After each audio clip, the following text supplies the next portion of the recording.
Welcome back, everyone, to the Berserk Monster Manual, taking all the creatures, demons, and astral monsters from the manga series Berserk and giving them the D&D treatment so that you can learn a little bit more about them. Before I get started on this video, I just wanted to give a thanks for the following on the other videos in this series, especially my God Hand video that YouTube's algorithm just decided to blow up, but hey, I'm not complaining about that. Anyways, I just wanted to say thank you for watching and enjoying them.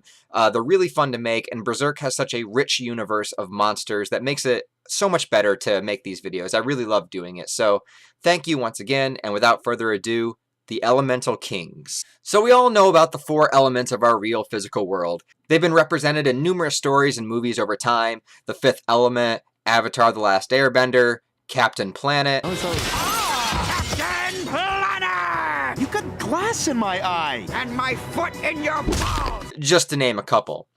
It has been very common over hundreds of thousands of years of human history and existence that all cultures recognize the four elements, and though they may have different terms for them, they all basically represent the same four things: earth, wind, water, and fire. One thing interesting to note is that even though Berserk takes place in a fictionalized medieval setting, since the story is a manga and thus Japanese, the Japanese have definitions for each element which may directly relate to the story and plotline of Berserk. See, Japan defines the four elements as this: earth represents things that are solid, water represents things that are liquid, fire represents things that destroy, wind represents things that move, but they also have a fifth element. Are you ready for this? The fifth element is called void, representing things that are not in our everyday life. Void, of course, being the name of the first God Hand member. A video on this whole subject might be upcoming in the future, so just stay tuned and watch out for it. And if you want to know all about the God Hand and what that could mean, just check out my God Hand video next after watching this one. But back to the Elemental Kings in the story. So Berserk has three worlds that overlap: the physical, which is everything we know and experience; the astral world, which contains various layers, including the afterlife, as well as monsters and other creatures, and in its deepest layer, the God Hand themselves; and finally, the idea world, which is like an abstract collective consciousness of all life. The Elemental Kings reside somewhere in the astral world, though their power can be seen, channeled, and used in the physical world. They are first seen in chapter 209 of the manga, in a scene in which a witch in training named Shirake summons them to protect people from a horde of trolls. Being trained in the ways of magic, she is able to have her spirit enter the astral world and call upon the Elemental Kings. To do this, she must first offer respect and gratitude, and also perform a chant, or I guess you could say a magical spell. What she is essentially doing is asking to borrow some of the power of the Elemental Kings, and then channel it through herself, and then her body in the physical world acts as if it's in a trance, and she is able to create a protective barrier around a church which burns away any evil astral creature that dares try to enter. When it comes to the Elemental Kings, we should probably think of them as beings that are as old as the universe itself. Not something that needed to be created like the God Hand, but something that has always and will always exist. Eternals, if you will. It's the very foundation in which life exists. They may be indifferent to humanity as a whole, but it seems to be more of a force of good than anything else. But to me personally, I think they're kind of the ultimate neutrality. They're Mother Nature. They don't have an agenda. They don't have an ultimate plan. They just simply exist. Since also existing for so long, they are deeply grounded in the consciousness of mankind, predating religion. In fact, the religion in Berserk, the Holy See, which is basically like a fictionalized version of Christianity, but more specifically the Roman Catholic Church of the Middle Ages, they refer to the four guardian angels in their scriptures. Shirake in the manga states that the four angels that the Holy See talks about, and the four Elemental Kings, are actually one and the same.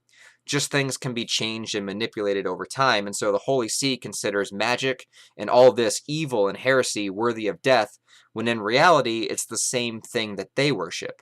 It gets to the whole idea of judgment and people killing each other over different faiths and not seeing the commonalities between all religions, but that's a rant I've gone on plenty of times and doesn't really belong in this video. Now, according to the Berserk wiki, and I didn't know this before researching this video, the way Shirake is shown about going about summoning the Elemental Kings resembles the Kabbalistic cross, which is a basic ritual that is used as a tool to become conscious of one's own divine ego and to come in contact with a source of power and creation.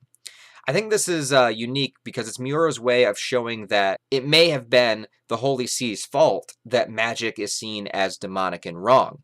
It's been painted as a particular way to discourage people from getting in touch with the true spirits of the Astral world. The four elemental kings are also given names, though no specific personalities are shown throughout any of them. I'd like to think that they are beyond the concept of needing personalities or agendas. Like I said, they just are. They just exist.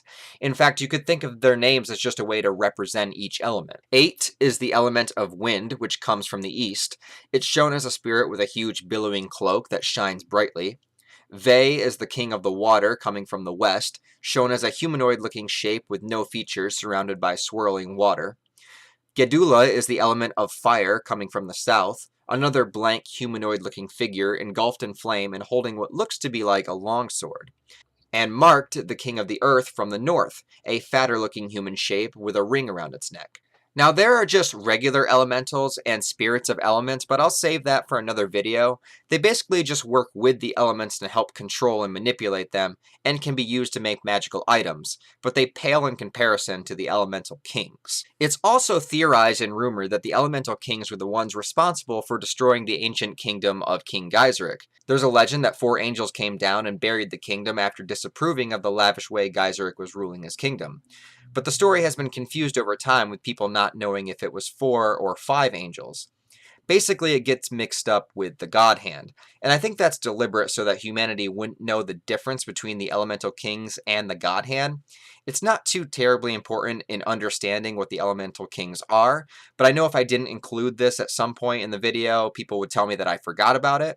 In reality, we still don't know the extent of how King Geiseric's kingdom fell. We know the city was buried and that the bodies have the brand of sacrifice on them, so it would suggest it was the God Hand, but the timeline wouldn't make sense for all 5 God Hand members to exist yet, so yeah, who knows. So as always, I wrap up the video with, what if you had to fight the Elemental Kings?